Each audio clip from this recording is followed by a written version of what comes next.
जय श्री राधे।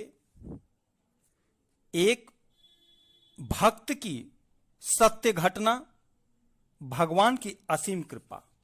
परम पूज्य श्री भाई जी महाराज की पुस्तक से।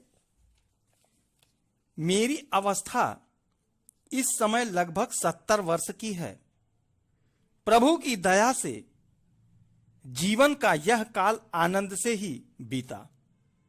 मैं यह नहीं समझता था कि आगे कुछ विचित्र परिस्थिति आने वाली है, पर दयामय की दया से लगभग 3-4 वर्षों से एक के बाद दूसरा कष्ट आने लगा।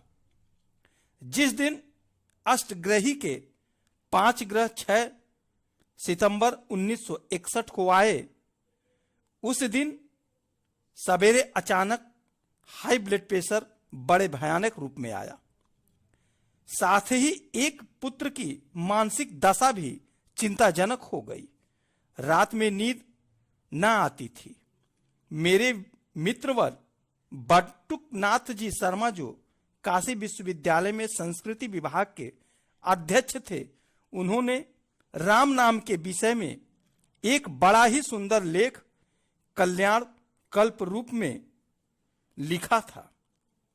जिस समय उनको गर्दन तोड़ बुखार हुआ था, उनका स्मरण करके मैंने भी नींद टूटने पर राम नाम जपना प्रारंभ किया।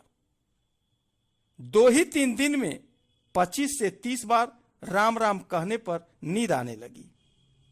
संसार की अनेकों चिंताएं रात दिन ऐसा सताने लगे कि मालूम पड़ा अब कदाचित जीवन के 2-3 मास ही शेष हैं।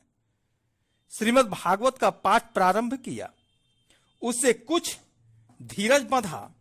फिर 2 मित्रों ने सुंदर कांड का पाठ करने को कहा, जिसको प्रारंभ किया।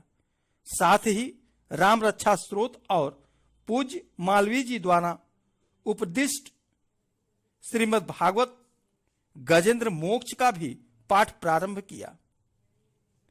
इन दिनों रक्तचाप तो ठीक हो गया, पर तबीयत गिरती ही गई। साल भर बाद 1 लोटा पानी भी कठिनता से उठता था, पर इसके बाद तबीयत ठीक होने लगी। और जब प्रभु की कृपा से सब काम पूर्वत करने लगा हूं, प्रभु की कृपा से अब सब काम पूर्वत करने लगा हूं। इन अनुभवों से यही निष्कर्ष निकला कि संसार तो चलता ही जाएगा, और यदि उसके कष्टों में उलझकर दैवी सहायता भी ढीला कर दिया तो बड़ी आपत्ति आ जाएगी, आ सकती है। कभी कभी तो आदमी पागल हो जाता है और उसका अंत अच्छा नहीं होता। ऐसे समय में केवल हरि नाम का स्मरण ही मुख्य औषधि है।